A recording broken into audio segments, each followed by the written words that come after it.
Hi guys, welcome back to another video. In this video I wanted to show you a little helmet mount that I found. Before I even start, I just wanted to show you why I needed a new mount. So it all started back last October time, and I went and purchased this little camera. Now I saw this for sale on eBay. It was reduced from £80 down to about 60. So it's called the Campark X4 or something like that. X30, sorry, Campark X30. So I bought this for 60 quid.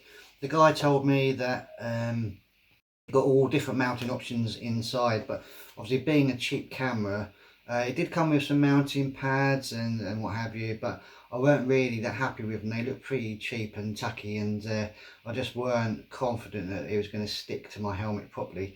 So I went about making my own mount. So meet Bain Mark 1. I know what you're thinking, it's a design genius. But this I actually just made out of a bit of plastic, half a handlebar mount, and these strappy bits came with the pack as well, just for mounting on bikes or bicycle helmets. And I just glued some foam onto the back of it, and that used to just fit, straight on, and then you'd wrap it round and just fix it that way. Now this did work for a little while, but it came with some major drawbacks, 4 of them in fact. So the first one was, because of the straps actually went through here, I couldn't actually close my visor properly. When it was cold I was getting a bit drafty, and for the same reason this breath guard as well, I had to take that out because the little straps were just pushing it down and it was just warping it. The third problem I had obviously was the actual vents on the front here. You couldn't use them because you couldn't actually get at it. And then the fourth problem was I've got a little wind chin guard down here, and I had to take that off as well because it was just squashing it, and that made that useless. So really it had to go.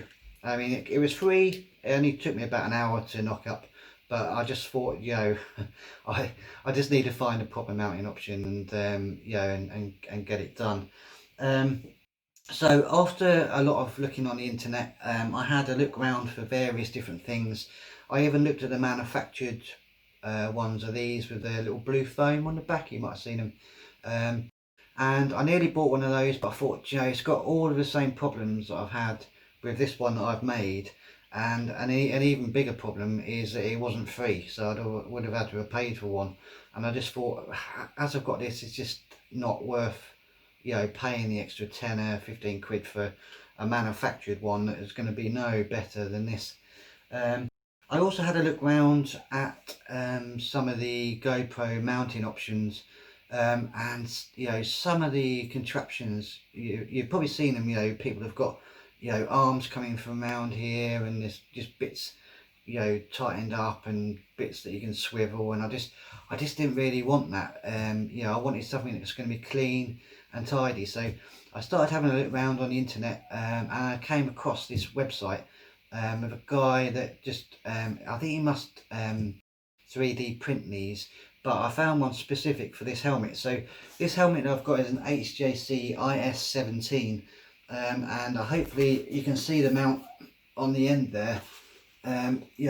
It's tiny.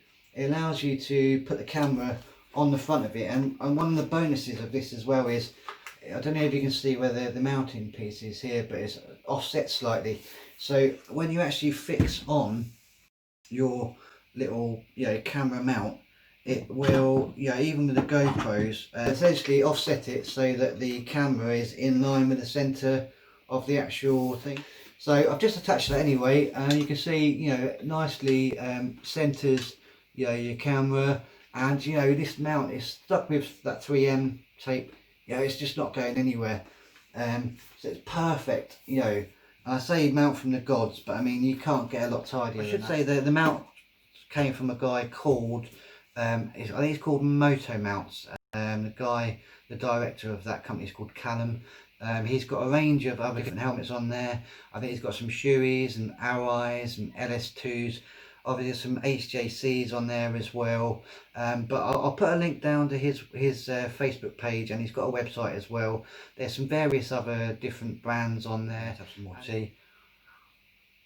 There is a link on there. He says that if if you can't find your helmet on his website, just to send him a message, and I think he will do his best to either find a helmet and get one fitted, mount made up and fitted to your particular helmet, or he'll do his best to try and find a design that will work.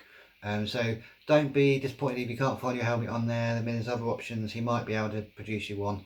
But I say just be aware, if you're in the UK, you've got £10 shipping and another, I think it's £12.9 Royal Mail handling fee. So another 22 quid on top of the price of those mounts. I was still happy to pay it. I didn't know about the £12.9, to be fair. When I got it, I was a bit pissed off about that. But having received it now, I'm dead chuffed with that mount.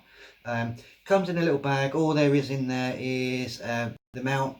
There's a little arm as well, and a thumb screw, and it comes with a little alcohol wipe. I did see on YouTube there's another guy who's done a review of these particular mounts, and he got a bar of chocolate in his, which again I was slightly pissed off with, because anyone who knows me knows that I love chocolate, and I would have prized the chocolate over that mount any day.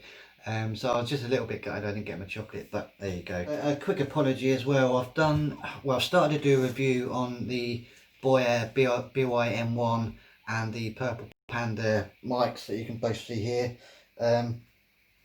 I intend to go out and finish off that, so I want to get them fitted in my helmet and take them out for a ride around the city, and also on some faster roads as well.